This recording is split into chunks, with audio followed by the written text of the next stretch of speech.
Hello les amis. Alors aujourd'hui je vais vous parler d'un autre pan de la magie du monde du livre. Alors une fois n'est pas coutume, je vais vous présenter 3 livres. Et surtout je vais commencer par vous les présenter par la tranche. Alors regardez-moi ces 3 livres, qu'est-ce que vous en dites? Vous allez surtout vous rendre compte que ces 3 livres ont à peu près la même épaisseur. D'accord, le premier est un peu moins épais, le deuxième entre les deux, et le troisième un chouïa plus épais. Mais bon, vous voyez bien que c'est à peu près kiff-kiff.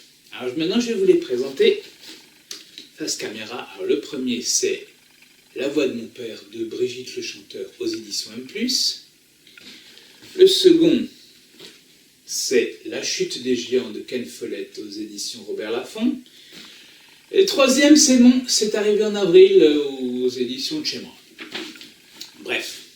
Alors, quel est le point commun de tous ces romans, à part d'avoir à peu près la même taille? Eh bien, c'est justement ça le point commun qui nous intéresse. Parce qu'ils n'ont justement pas du tout la même taille. Alors, voyons voir le premier roman que je vous ai présenté. Le mot fin arrive au bout de la page 405. Enfin, 406 pour être précis. Donc, celui-ci pèse 406 pages.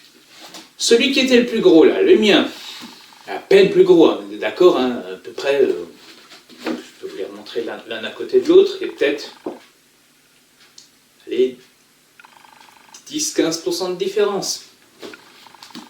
Donc 10% en plus, d'accord, si c'est 405, ça ferait 450 pages, on est d'accord. Eh bien non, celui-ci, donc comment c'est arrivé en avril, il pèse 604 pages. Comment se fait-il que 604 pages soient à peine plus gros que 405 pages?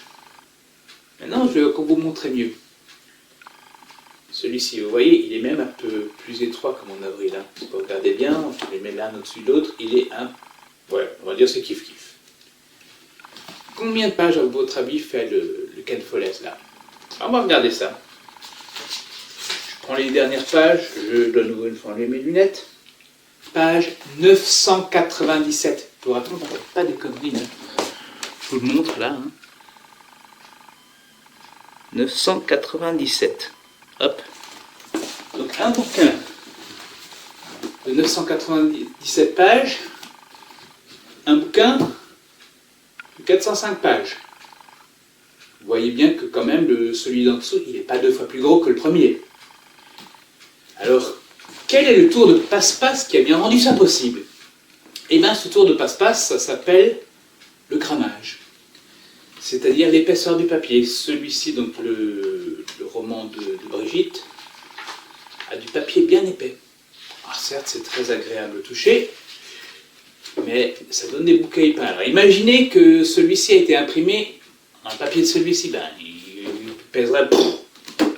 Ce serait le Larousse en 2 volumes en 1. Bien flippant hein, pour un lecteur lambda. Et maintenant imaginez par contre que celui-ci a été imprimé dans le volume de celui-ci. Ça aurait été un bouquin tout fin. Donc bref, tout ça pour vous dire que les éditeurs peuvent parfaitement, s'ils le veulent, dissimuler le véritable volume de vos romans.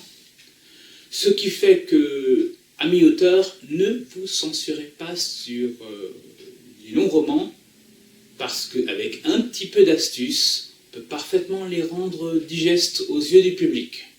Un autre exemple que je peux vous citer, c'est mon roman Le Livre qui parle de toi et le roman d'une amie qui s'appelle La messagère d'Atlantis, de Sandrine Maury. Regardez bien l'épaisseur des 2 livres, on voit bien que le bouquin de Sandrine est un peu plus light que le mien. Et pourtant, mon livre qui parle de toi pèse 372 pages.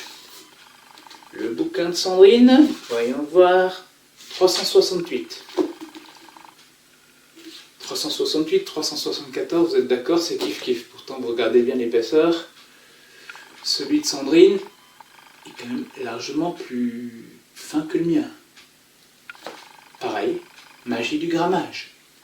Donc voilà, tout ça pour vous dire que, en réalité, l'épaisseur des romans, ce n'est pas vraiment un problème. Alors d'accord, plus les romans ont un nombre de pages élevé, plus ça consomme quand même des pages, et plus c'est cher à imprimer. Donc oui, à ce niveau-là, il y a toujours une petite différence.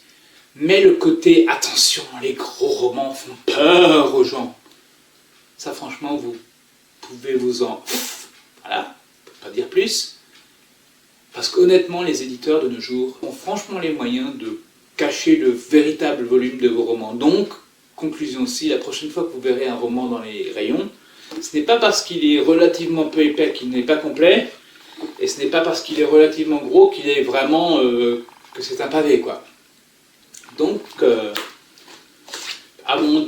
si vraiment vous avez peur des gros bouquins, enfin c'est votre droit, hein, un ancien temps pas illimité pour lire, bah, plutôt que de vous fier à la taille du roman que vous trouverez en librairie, bah, regardez simplement le nombre de pages qu'il a.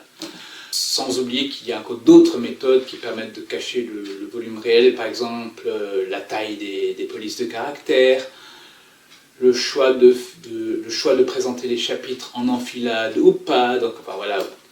Bref, franchement, l'épaisseur d'un roman, vous ne pouvez vraiment pas compter dessus. Mais, du coup, l'intérêt, c'est que pour nous autres auteurs, nous n'avons pas à nous censurer sur l'épaisseur de nos romans, parce qu'il y aura toujours un moyen pour dissimuler le problème, si problème il y a.